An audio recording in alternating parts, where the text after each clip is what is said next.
Les PRI, c'est une association à but non lucratif qui a été créée par les Nations Unies et par un groupe d'investisseurs institutionnels en 2006, avec pour objectif de transformer le système financier et de le rendre plus durable.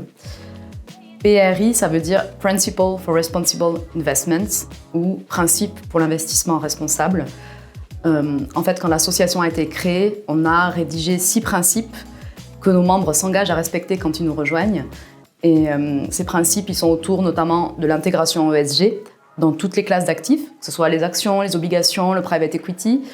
Ils s'engagent aussi dans nos principes à faire de l'engagement, donc ce qu'on appelle aussi l'engagement actionnarial, c'est-à-dire du dialogue et du vote avec les émetteurs dans lesquels ils investissent, que ce soit des entreprises ou des États. On fait aussi de l'engagement dans le souverain. Dans les 6 principes, il y a aussi quelque chose qui tourne autour de la transparence des pratiques. Et ça passe par un reporting annuel que tous nos membres s'engagent à remplir et dans lesquels ils vont détailler leur process d'investissement responsable, leurs pratiques et que nous, on va noter. Chaque année, on va donner une note à ces rapports-là. Ça permet à nos membres en fait, de comprendre comment progresser, comment améliorer leurs pratiques, quelles sont les prochaines étapes, je dirais, de leur pratique d'investissement responsable. Aujourd'hui, on a 5000 membres dans le monde entier.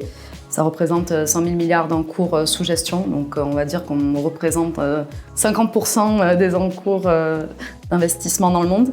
En France, on a 400 signataires, à la fois donc, des investisseurs institutionnels, des sociétés de gestion de portefeuille, des prestataires de services.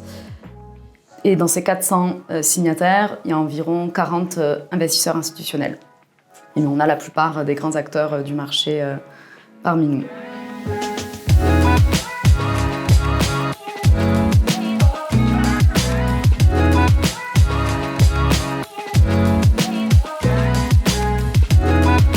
Alors, pour devenir signataire des PRI, c'est assez simple. En fait, il y a un formulaire à remplir en ligne, la cotisation à payer, et c'est à peu près tout. Une fois qu'on a fait ça, on est signataire des PRI. Donc, disons que au départ, ce n'est pas très exigeant, mais on demande au bout de 2 ans de signature de respecter des critères minimums. Il s'agit à la fois d'avoir une politique d'investissement responsable qui couvre plus de 50% des encours sous gestion, d'avoir une personne qui est chargée de mettre en œuvre cette politique, en interne ou en externe, pas forcément à plein temps, mais au moins qu'une personne soit identifiée. On demande également d'avoir une personne qui supervise la mise en œuvre de cette politique au niveau du COMEX ou du conseil d'administration. Donc ça, ce sont nos 3 critères minimums à respecter, qui sont des critères assez basiques, qui vont probablement être revus dans les prochaines années pour les rendre peut-être encore un peu plus exigeants que ça.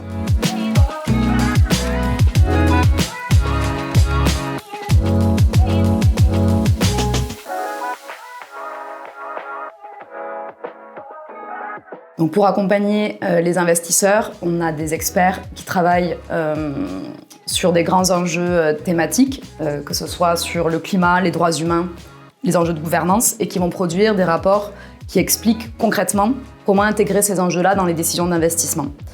Et donc toutes ces ressources-là sont à disposition de nos investisseurs pour les accompagner dans leur chemin vers l'investissement responsable.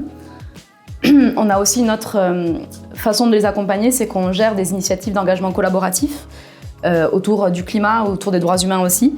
Et notre rôle, ça va être de regrouper tous les investisseurs pour qu'ils adressent un grand thème et qu'ils aillent interroger les entreprises sur ce thème-là. Donc en ce moment, il y a cette grande coalition qui s'appelle Climate Action 100+, par exemple, à laquelle on participe avec d'autres associations internationales. Et on a aussi lancé une autre initiative qui s'appelle Advance, et qui va viser à interroger les entreprises qui travaillent dans les enjeux d'énergie renouvelable, de métal ou de mines, et dans leur respect des droits humains en fait. Donc c'est une approche un peu différente et notre rôle, ça va vraiment être de mobiliser le réseau et de les regrouper pour faire qu'on ait plus de poids aussi forcément dans les discussions avec les entreprises.